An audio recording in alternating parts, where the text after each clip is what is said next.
Жүзүнө жылмайып келип үй бүлөсүн күтүп турган Маматкалык Мамарсулов. 61 жаштагы мырза 25 июль күнү убактылуу оорукананын изоляция бөлүмүнө келип түшкөн. Абалы оорлошуп, эки тараптуу өпкөнүн кагынуу дартына чалдыккан. 10 күнгө жакын кычкылтек концентраторунун жардамы менен дарыланып, ден соолугу калыбына келди. Стационардын көрсөткөн медициналык кызматына ыраазы болуп чыгарылып жаткан кезде Маматкалык мырза стационардын айыгып чыккан акыркы бейтабы болуп калды.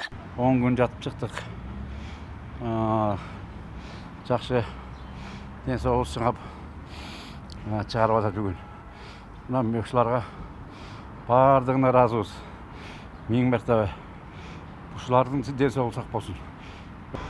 Температура бар эле, тамактан бууган. Анан эми азыр жакшы температура жок, баары жакшы. Эми секин азайып атат. Жакшы ыраазымын, негизи ыраазымын.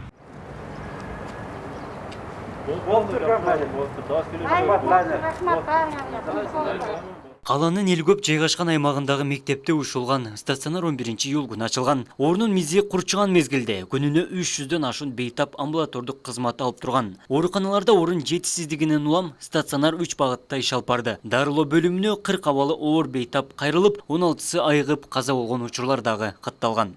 20 күнгө жакын иштеген стационарда 50дөн ашуун дарыгер жана 2 медперсонал кызмат көрсөттү. Жалпы 2400 жаран медициналык жардам алган. Бейтаптардын агымы кыскаргандыктан бүгүндөн тарта ишмердүүлүгүн токтотту. Бул жерде оор акыбалдагылар, анан бул жерде кошумча оорусу барлар, биз айтабыз, өнөкөт оорусу барларды кошумча оор акыбалдагыларды келип дарылап атат. Азыркы учурда ал жерде дагы 10 бейтап калды. Негизинен элдердин түшүнүгү, врачтардын, медициналык кызматкерлердин аракети менен күндөн күнгө бул илдеттен сакайгандардын саны көбөйүп, оорулардын саны азайып атат. Ошол себептен 2-3 күндүн ичинде бул жерде жабылат. Кислородный концентратор коюлду, жана капельница уколдору берилди. Жакшы абалда болгондорун үйүнө жөнөтүп аттык, оор абалда болгондорун сатурациясы түшүп кыйналгандарды стационар бөлүмүнө терапияга которуп аттык. Азыркы учурда абал жакшы, бейтаптар жакшы болуп кетип атат үйүндө домашний карантинде лечение алып атат. Стационар кыйналгандарды жаткырып, көзөмөлгө алып барып атабыз. Дары-дармек жетиштүү. Кислородный концентратор да жетиштүү, бар жогу жакшы. Орну оздуктогу стационарлардын ишмердүүлүгү жакшы таасир берүүдө. Акыркы күндөрү түнкү күндүзгү стационарга кайрылган бейтаптардын саны кескин кыскарды. 24 саат бою бейтаптарды кабыл алган бул стационар жеке ишкердин демилгеси менен ачылган. Айрым аймактардагы убактылуу бейтапканалардын жабылгандыгынан улам амбулатордук кызмат алгандардын саны өскөнү байкалганы белгиленди. Алгачкы ачылган күндөрү 1 сутка ичинде 800гө жакын жаран кайрылган. 27 күндүн аралыгында 6147 бейтап медициналык кызматтан пайдаланган. Алардын арасында илдетти илештиргендери дагы бар. Медперсонал каланын жогуштуу ооруканасынын дарыгерлери алдыңкы күндөрү дагы кызмат көрсөтүүгө даяр. Акыркы күнүбүз, андан кийинки да келе тургандар, булар бардыгы бир инфекционист, ушул бир больницанын сотрудниктери, ошол менен сүйлөшүп, азыр ушул жерде ушул азыркы коронавирус боюнча күрөшүүнүн аягына чейин туруп беребиз деген командаларды түзүп, бирибиздин артыбыздан бирибиз очередте турабыз азыр. Акыркы жумада мурда амбулатория көрүп эле кайра оорулорун жиберип, багы орточо оор, тяжелый, средней тяжести болсо, биз жиберчү элек стационарга.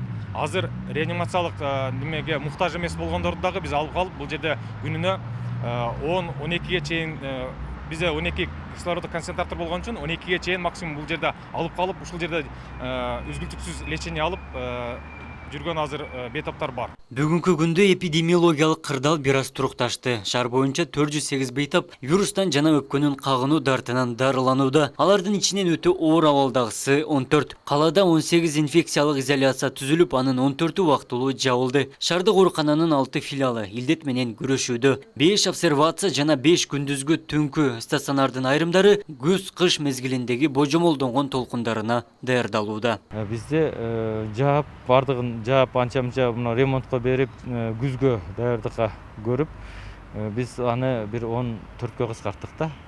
Биздин өзүбүздө шаардык оорукананын өзүнүн 6 филиалы инфекциялык стационар катары иштеп атат ушул күндө.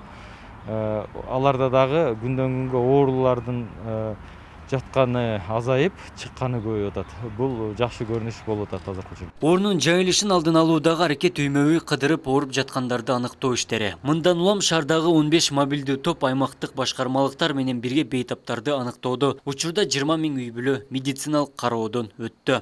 Абдумалик Базарбаев, Элман Акбаев, Ош ТВ.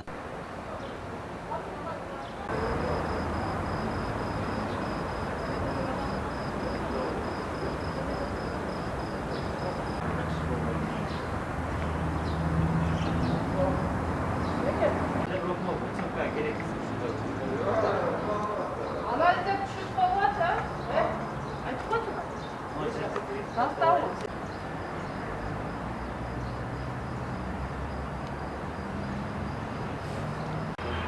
Ayıbat olurdu.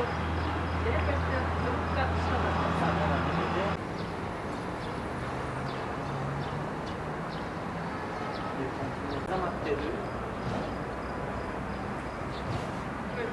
Volgat'ta Kasnı'da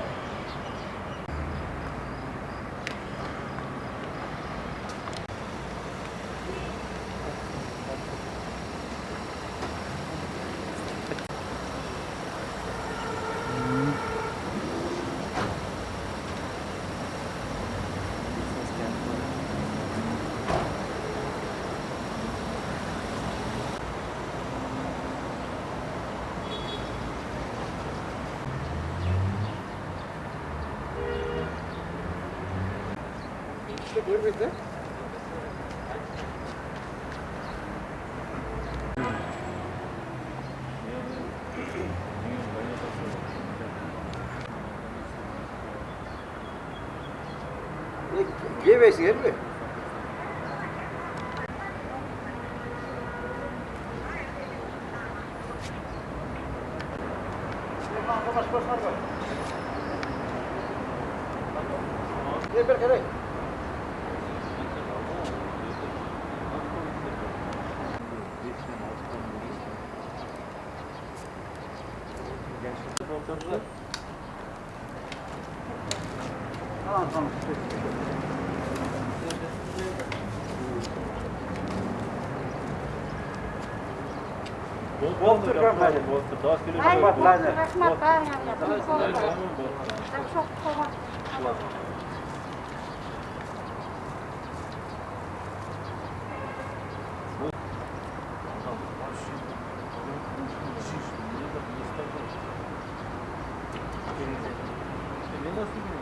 Азыркы учурда Ош шаарында эпидемиологиялык кырдаал бир аз могуна түшүп баратат, жеңилдеп баратат. Бирок бул менен толугу менен жеңилдеп калды деп айтуу өтө кыйын.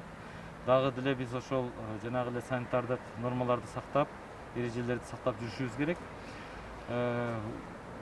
Барган сайын азыр бизде шаарыбызда жанагы ачылган күндүзгү стационарларыбыздын бирөөсүн жаптык. Азыркы учурда ага муктаждык жок болуп калды. Бирок башка күндүзгү түнкү стационарларыбызда да элдин келүү агымы бир аз азайды. Бүгүнкү күндө биздин үй бүлөлүк медициналык борборлордун дарыгерлери үй-үйлөрүндө кыдырып обход жасап атат. Дарыларын үйлөрүндө бергенге аракет кылып атат. Ошол менен бир аз ситуацияны бир аз жеңилдеткенге мүмкүнчүлүк пайда болду да. Биз ойлоп атабыз, эми мындан кийин да ушундай элибизде ушундай бир тартипти туура сактап жакшы кеткен болсок, жакын арада дагы биз пландаштырылган мейманкана алган мейманканаларыбызды жабабыз деп пландаштырып отурабыз да азыр. Азыркы учурда биз өзү 18 инфекциялык стационарларды даярдаган болчубуз. Бул толкунга деп азыркы учурда бизде жаап бардыгын жаап анча-мынча мына ремонтко берип күзгө даярдыкка көрүп биз аны бир 14кө кыскарттык да. Биздин өзүбүздө шаардык оорукананын өзүнүн 6 филиалы инфекциялык стационар катары иштеп атат ушул күндө. Аларда дагы күндөн күнгө оорулардын жатканы азайып, чыкканы көбөйүп атат. Бул жакшы көрүнүш болуп атат азыркы учурда.